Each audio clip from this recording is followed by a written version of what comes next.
Southeastern Pennsylvania, the heart of Amish country and the birthplace of Auntie Anne's soft pretzels. That is an Auntie Anne's pretzel right there. And this is Auntie Anne, otherwise known as Ann Byler. Oh, hun, that's a little bit fat. Her husband Jonas helped develop the recipe. They knew it was delicious, but never expected the public's insatiable appetite for it. It was just a surprise for us to go from one market stand, and a number of years later, we had this huge international franchising company. The road to get there took enormous strength and courage. The Bylers credit their perseverance to their upbringing as Amish children. Perseverance is really just simply means doing what you don't feel like doing. And so on the farm, I learned a lot of just doing what I didn't feel like doing.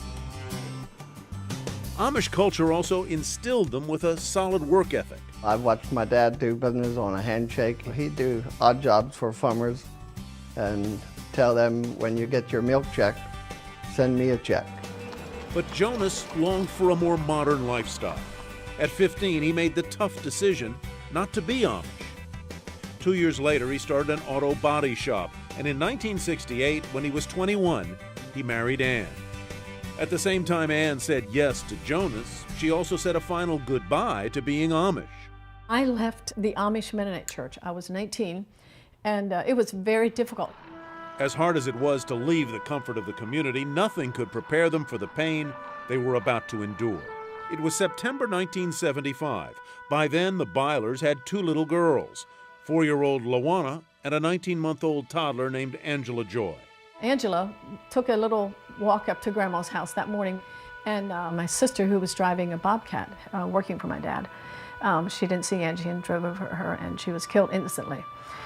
But Jonas and I, from that day on, we began to drift apart, simply because we didn't know how to talk about our grief. We lived in that very difficult place in our marriage for 7 years. A lot of very negative things went down. I was in depression, and I was suicidal, and I really thought that life was over for me. It was a very dark time. To save the marriage and herself, Ann agreed to couples counseling. It rescued her relationship with Jonas and inspired him to work at easing others' pain. And he became very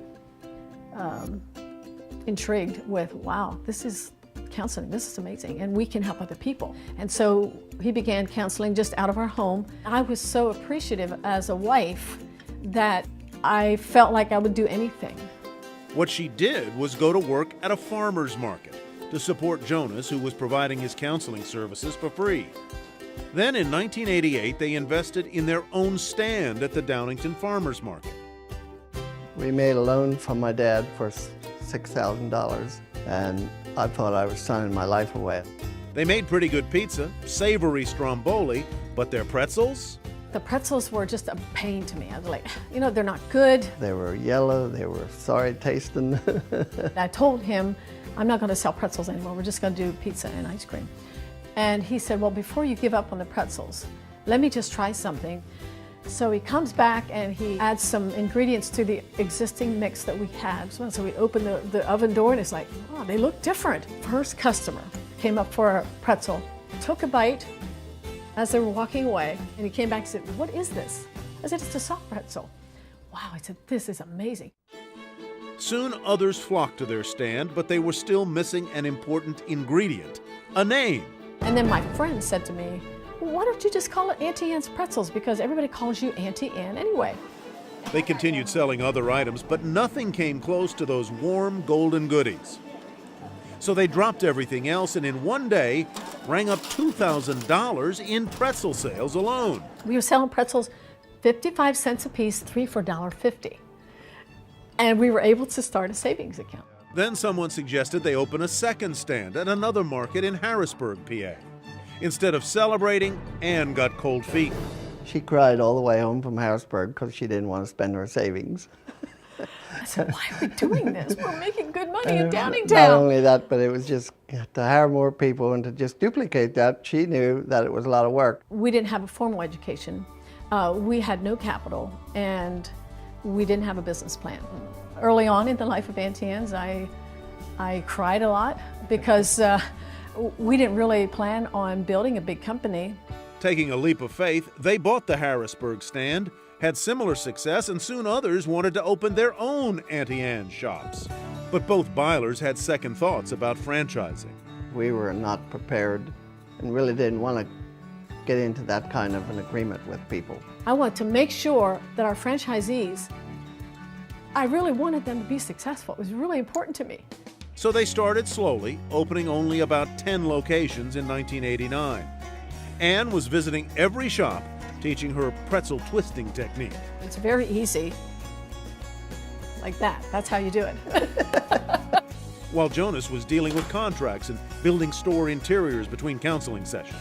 When still more wanted in on Auntie Anne's success, the Byler's knew they needed business help. We hired people to do what we could not do. Didn't have time to do, maybe didn't want to do. We put somebody else in the training department. So now, anytime a franchisee came in, we had a 2-week training program. By the end of 1990, with corporate systems securely in place, they had Pretzels popping out of 50 different shops, mostly in the eastern U.S. And that was just the beginning. We had 40, 50, 75, 100 stores. They were collecting a 5% royalty from each location and continuing to work closely with the franchisees. Eventually, the Byler's wanted to cash out and devote full-time to Jonas's counseling services. So they sold the pretzel empire to Jonas's cousin Sam Byler, who'd been working for the company from the very start. The sales price remains private, but at the time, Auntie Anne's had more than 850 locations worldwide and revenues well into 12 digits. System-wide sales at that time were 250 million system-wide sales. While they found time to have fun on their Harleys, they poured most of their time and money into building Jonas's dream, this 55,000 square foot family center in the heart of Amish country. It houses a thrift shop, a library, cafe, and of course, a counseling center. Anne still likes visiting the stores and seeing happy customers. She's also glad the company's continuing to flourish, with sales in 2010 of more than $350 million. That's a lot of pretzels. I feel like Auntie Anne's is just, although it's in different hands, they're really staying on the path that we created.